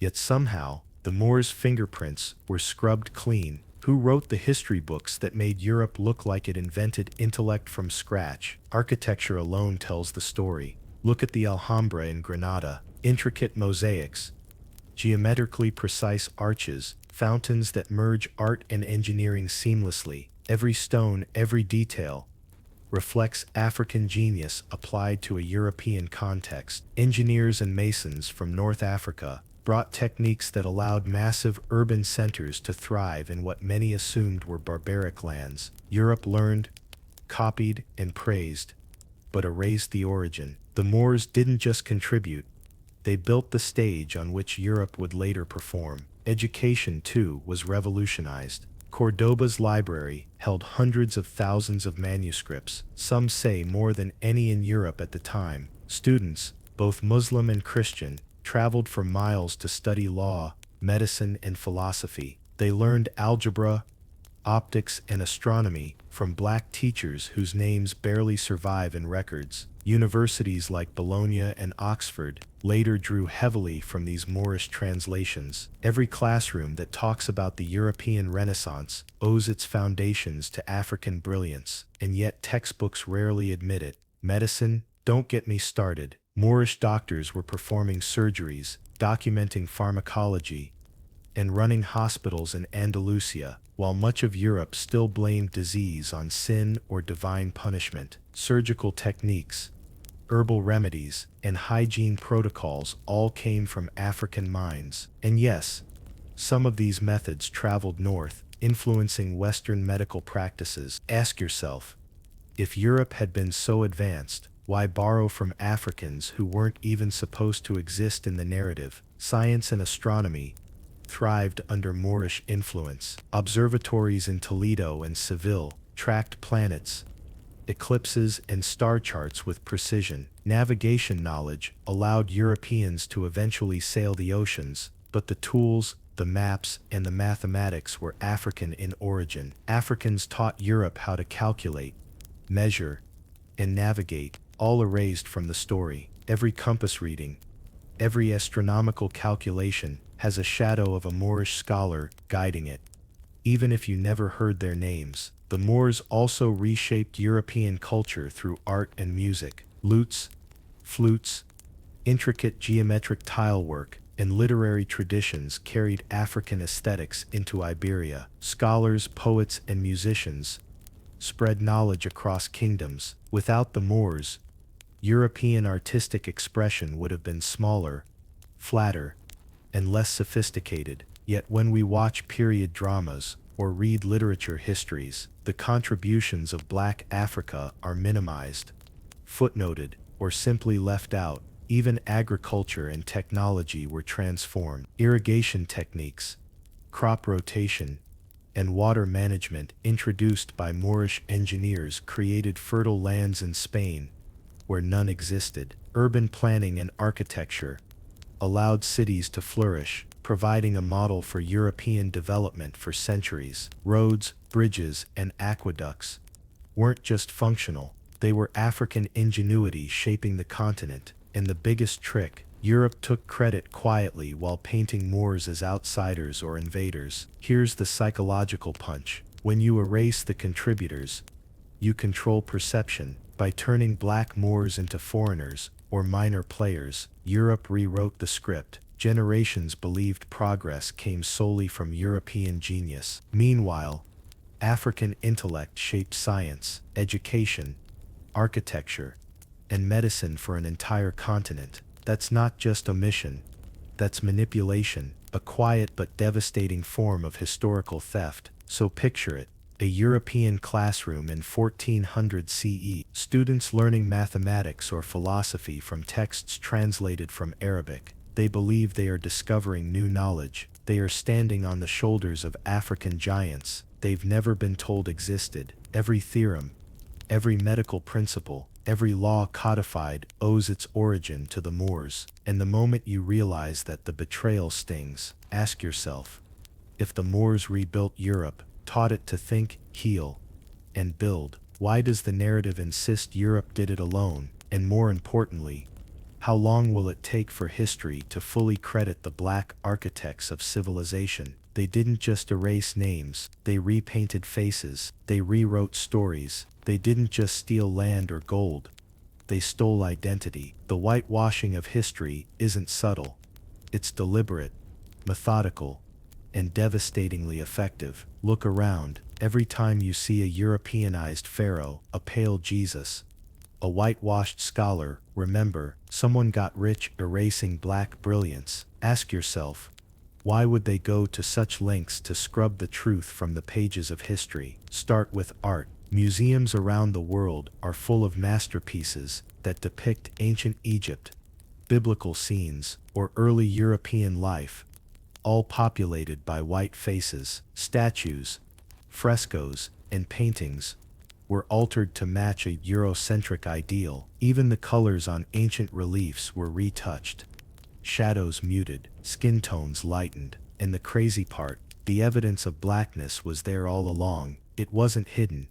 It was painted over, polished out of existence, and centuries later, children memorized these false images as fact. Propaganda wasn't just visual, it was textual. Historians, scribes, and scholars, often commissioned by kings, colonizers, or the church, rewrote timelines, omitted African contributions, and glorified European achievements while diminishing anyone else. The textbooks, the chronicles, the letters, all carefully curated to enforce one narrative, that greatness, intellect, and morality were European traits. Ask yourself, if it's true that African civilizations thrived long before Europe rose, why fabricate a story where Europe emerges as the savior of the world? Even religion played a role, from church murals to stained glass windows, from illustrated Bibles to icons. Black saints,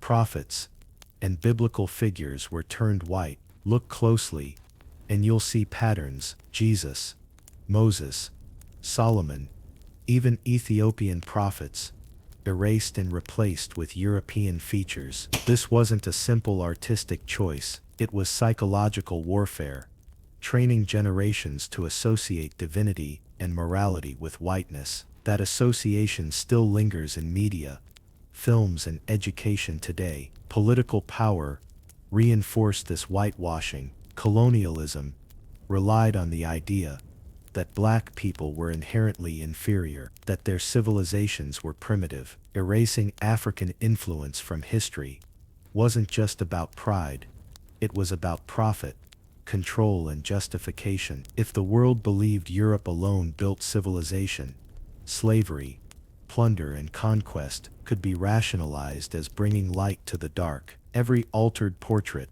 every edited manuscript, every buried artifact served the same purpose: to maintain the hierarchy. Consider archaeology. For centuries, European excavators discovered ruins, then described them in terms that suited their narrative. African laborers who dug, preserved, and explained the finds were rarely credited. And when the finds were interpreted, the descriptions often stripped away black features, recast leaders as Mediterranean or pale, and highlighted supposed European influence. Museums became theaters of controlled history, a story where Africans were participants at best, bystanders at worst. Even literature followed suit. Stories of Africa, biblical lands, or ancient empires were written through a Eurocentric lens. African knowledge, governance, philosophy, and achievements were footnotes or turned into exotic curiosities. Civilization became a European story. Africa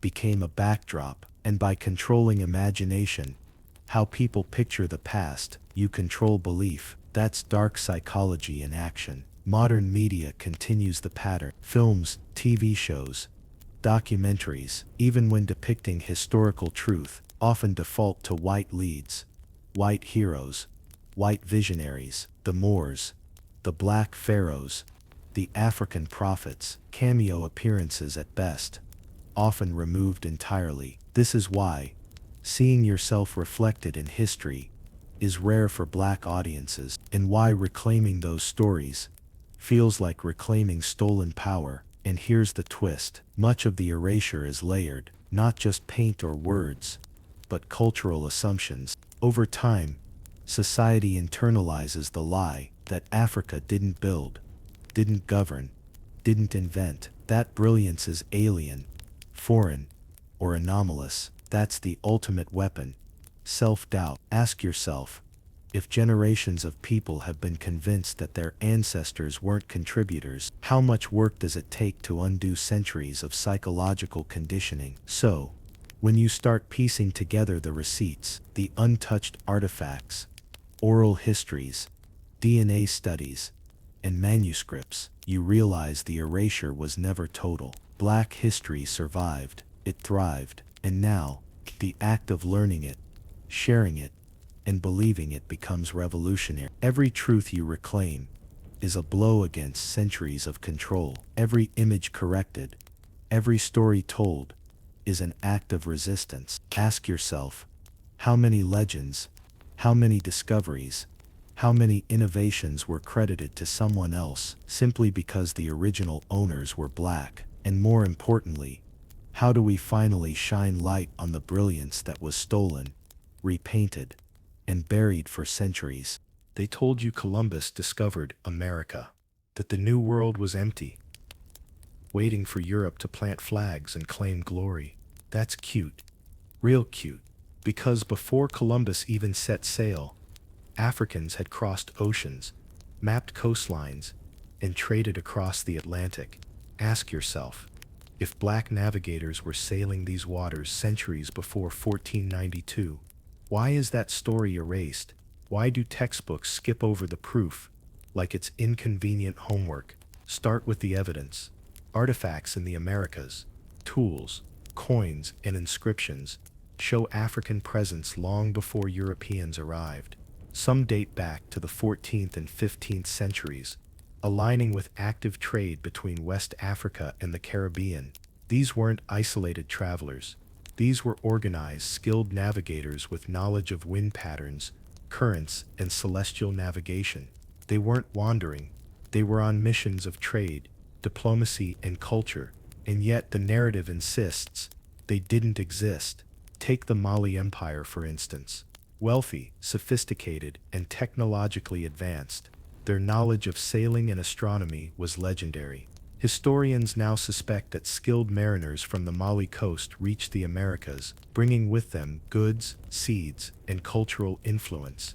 And the craziest part? Some African crops and domesticated animals appear in pre-Columbian American sites, evidence of contact that Europe conveniently ignores. Ask yourself, if these interactions existed, why erase them?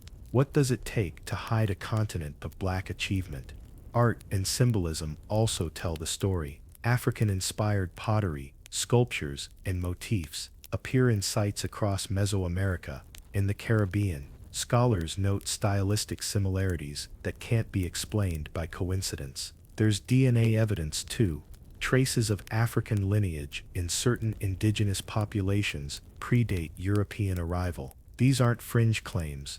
These are receipts waiting to be acknowledged, but admitting it would rewrite the foundation of discovery itself. Navigation was key. Africans weren't just drifting on rafts.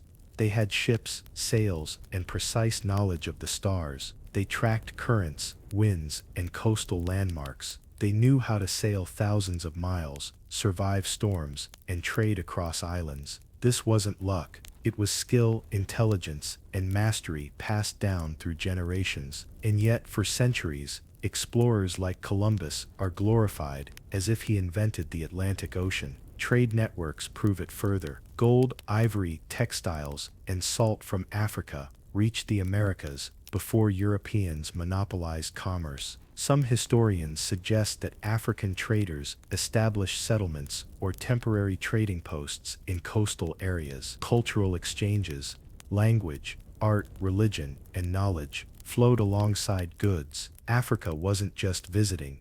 Africa was shaping the foundation of the New World. And here's the betrayal. Europe didn't just ignore these voyages, it rewrote them. Columbus became the discoverer because it fit the story that the world needed European validation. If Africans were the first navigators, then the centuries of colonialism, conquest, and enslavement look very different. History doesn't want you to know that black people were architects of trade, culture, and navigation long before Europeans set sail. Even the spiritual record hints at this. Oral histories from West Africa speak of journeys across vast waters, encounters with distant lands, and exchanges that predate European colonization. These narratives survive slavery, colonization, and centuries of forced erasure. They whisper truths that textbooks refuse to shout aloud. Ask yourself, how much of what you know about pre-Columbian America is filtered,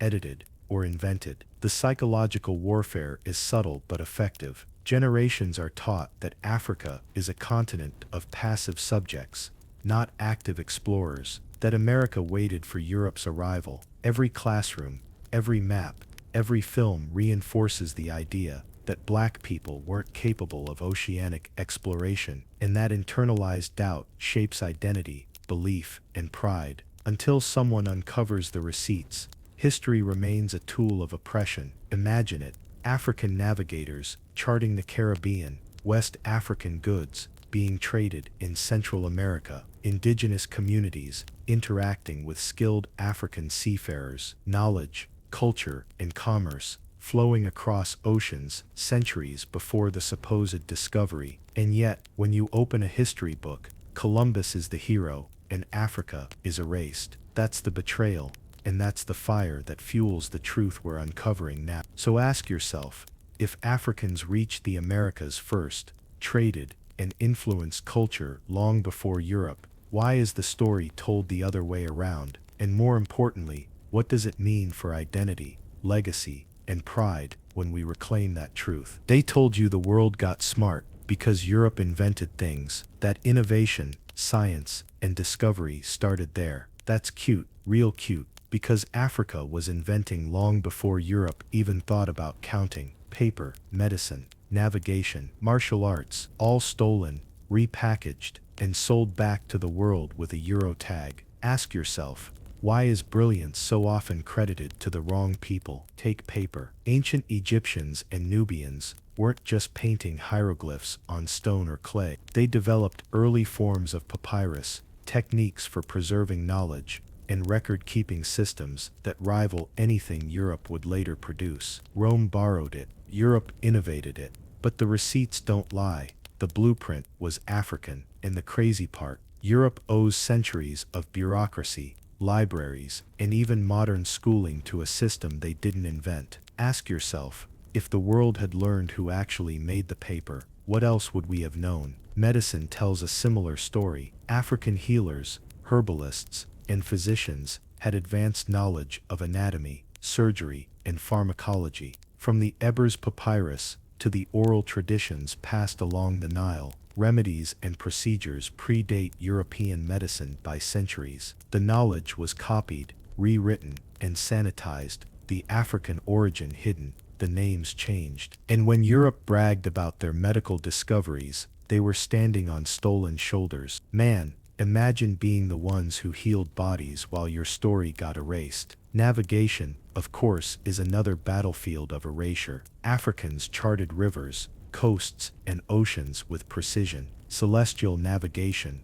wind patterns, and ocean currents were their playground. Carthage, Mali, and the Swahili coast had fleets that crossed seas long before Columbus. The maps, the stars, the knowledge, stolen, patented by omission. And when Europe claims the Atlantic as their playground, they're playing a game Africa already won. Ask yourself, if the first explorers were black, why rewrite the narrative to make Europe the hero? Martial arts and combat techniques also bear African fingerprints. Many African societies developed intricate systems of self-defense, strategy, and warrior culture. Stick fighting, wrestling, even hand-to-hand combat methods migrated across continents, influencing distant armies and European duels. Yet history books describe these techniques as foreign or Eastern, ignoring African origins entirely. The intellectual theft isn't subtle, it's systemic. Even technology carries this theft.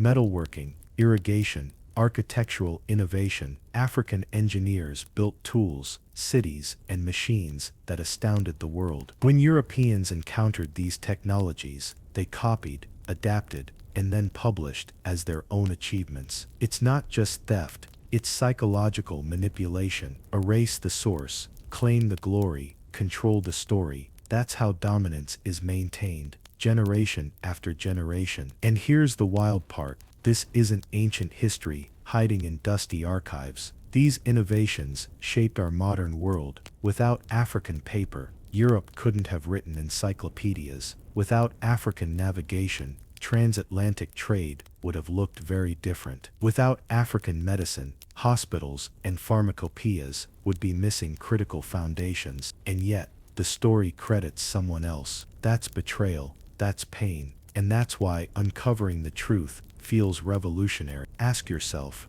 if every major advancement came from African ingenuity, and the world has been told otherwise, how does that change your understanding of civilization? How does it reshape pride, identity, and inheritance? History isn't neutral. Every stolen innovation is a battle in the war over narrative, memory, and power. And here's the ultimate truth: the knowledge, the brilliance, the culture was never lost. It survived, buried in oral traditions, in artifacts, in surviving texts. And now, centuries later, we are reclaiming it. Every story told right, every receipt uncovered, every name remembered is a punch against the centuries of theft and erasure. This is the moment where history stops being a tool of oppression and becomes a weapon of empowerment. So ask yourself, if the world owes so much to African innovation, why is it still treated as a footnote? And more importantly, what would life look like if we finally credited the true architects of civilization?